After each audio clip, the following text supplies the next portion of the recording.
I would just ask that we set some ground rules before doing this. First of all, if you could line up orderly by the stage, we'll do this one by one, over by Derek here. And I would ask you keep your questions brief to 30 seconds. This is an environmental debate, so on topics related to the environment, please. No long speeches. Maybe you're going to try out your mayoral capabilities and see if maybe you would want to stand for election, but we'd like to limit the question to 30 seconds. So no long speeches, please, and related again to the environment. I will have to cut you off after about 30 seconds. And I think we have a fair amount of time for this, fortunately. So thanks to the candidates for keeping their answers so brief and to the point. And we'll begin with Janice Ashworth from the Ottawa Renewable Energy Cooperative. Thanks, Mark, for moderating and for the intro. As he said, I'm Janice from the Ottawa Renewable Energy Cooperative, which is a collective group of individuals in Ottawa who are collectively owning, installing, and operating renewable energy systems around the city through collective investment. Right now, at the provincial level, there's a great opportunity for renewable energy installations around Ontario through the feed-in tariff program. And there's a great opportunity for municipalities within that, as well as communities, are given prioritization through that policy to build the renewable energy future that we need in our province. Ottawa is among one of the sunniest places in the province. Actually, the sunniest place in the province, the Ottawa Valley, is one of the sunniest places in the country even. But to date, the City of Ottawa and Hydro Ottawa have not been doing all that they can to facilitate Ottawa becoming a leader in the renewable energy movement. There's a few policy mechanisms that could be put into place, including something such as a pay-as-you-save or property improvement charges program that could be used for both renewable energy generation as well as for energy retrofits of existing buildings. And also, we could be just removing the stop signs that are currently in place, preventing the installation of renewable energy projects in Ottawa, making it more arduous here than in other jurisdictions across the province. So the question that I'm getting to is, I'm wondering if you, as mayor, what would you be doing to facilitate Ottawa becoming a leader in renewable energy installations? Thank you.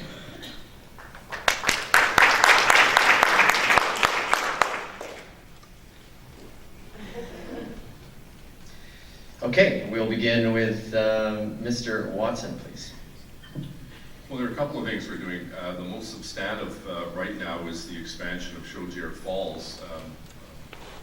Ottawa Hydro is in the process of expanding that, which is a very clean form of energy.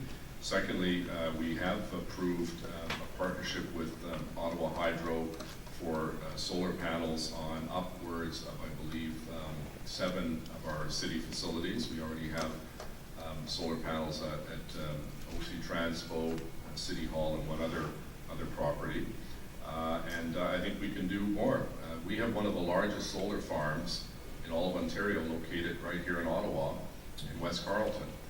And I'm very supportive of green energy. I supported the Green Energy Act when I was in cabinet. I see that as the wave of the future. We have the German Chancellor here. Germany is fast approaching 30% renewable energy in their mix within the next year or so.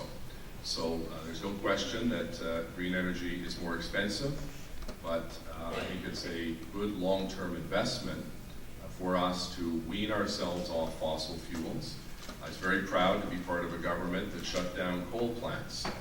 There's no coal burning for electricity anymore in the province of Ontario. And anyone who knows people with kids with asthma know that the air quality is improving, and that's one of the reasons why. It was a tough decision, and it was the right decision.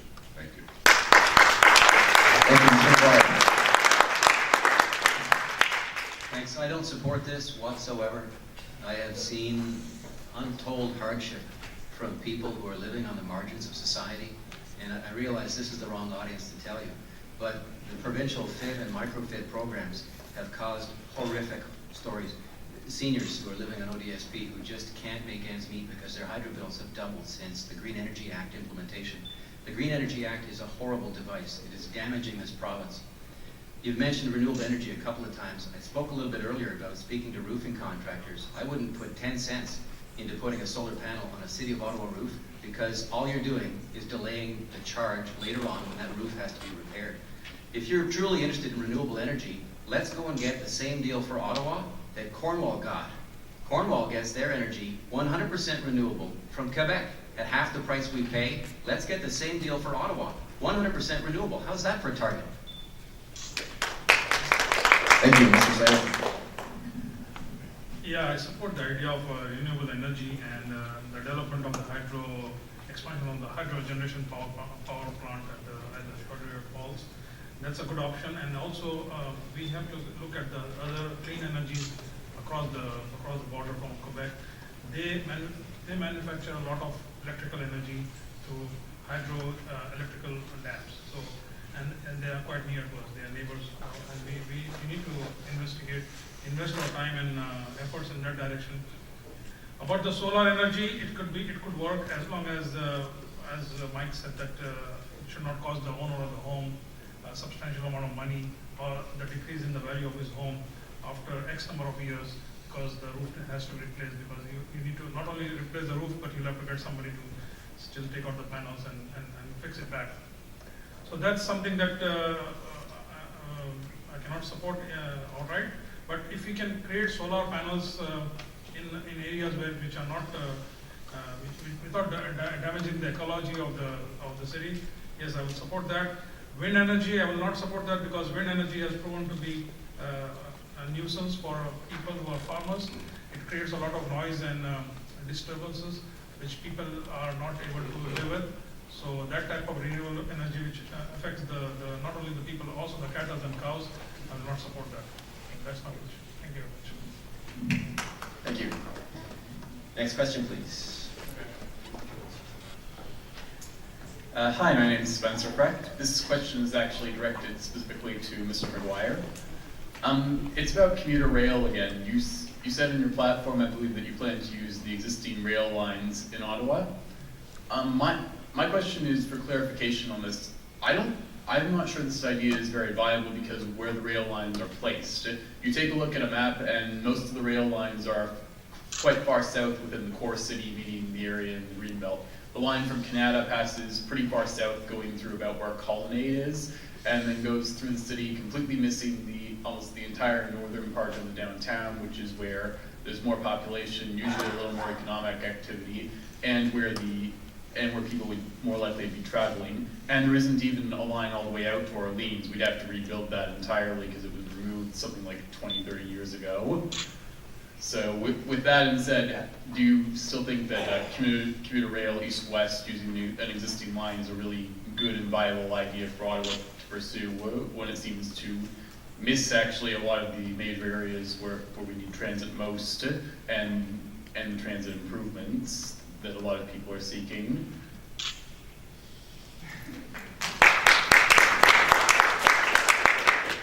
Thanks, Spencer. Yes, I still think it's a good idea. Okay. But I'm going to give you a full answer. I say rail and rail rights of way. You're quite right. The rail has to be replaced just north of the existing rail in Orleans.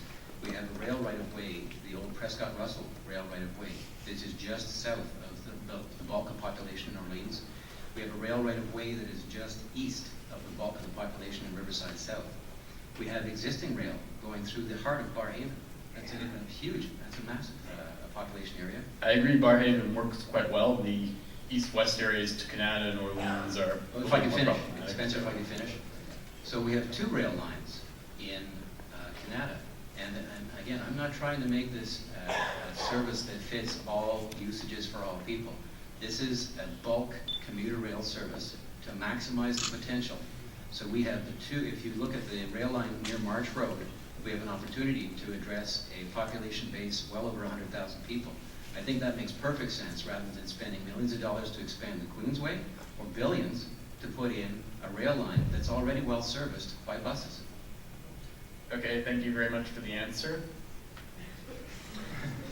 Thank you for the question, and I will, of course, allow the others to respond. Mr. Syed? Yeah, I'm looking forward to seeing the map of where these abandoned rail lines are. One of the ones that was talked about, I think Spencer mentioned, is the Prescott-Russell, which is now a recreational path. So you're going to go and tell the people in the east end of the city that they've been using this recreational path for everything from cycling to snowmobiling to hiking. Oh, by the way, we're now going to put in heavy diesel trains. Second point is, heavy diesel trains that Mr. McGuire is a fan of do not mix with light rail transit electrified vehicles. Different track, different technology. Third, starting to share lines with VIA and CN and CP makes absolutely no sense. What happens when that VIA train is delayed? And we saw last year, I think VIA gave out over $2 million in refunds because of delays, because of technical issues or weather or whatever. Then the entire commuter rail system that Mr. McGuire is proposing is going to be log jammed. The plan is simply fantasy. It makes no sense at all. It has not been thought out. It's slapped together, and we have no idea where the stations are. We have a plan. We put out a map. We have stations. It's very clear. It's very much accessible. It's going through an environmental assessment now. The first phase is under construction. Please do not encourage people to push the reset button. The last time Mr. McGuire and Mr. Kilray and Mr. O'Brien did that, it cost you, the taxpayers, $36 million. We lost 4 years of construction time, and we have nothing to show for north-south light rail. Thank you. Thank you. Okay, next question, please. Again, 30 seconds, and please introduce yourself. Hello, my name is Marc-André Seguin. I am a francophone living in the city of Ottawa. I'm a student, and without a doubt, I am a huge activist for cycling. I just finished the work tour in Montreal, which, if you've ever gone cycling there, it is amazing. I was actually doing 34 kilometers a day daily, and I did it for 4 months straight. So my question to the candidates, without a doubt, cycling needs to push forward. So what would be a bike lane that you would like to incorporate in Ottawa, and why is that?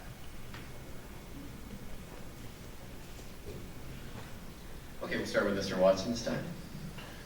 Well, as many of you know, Council approved the comprehensive cycling plan along with the pedestrian plan, the transportation master plan, and the official plan all at the same time. For the first time in our city's history, we actually lined up all of those documents so they're in sync with one another.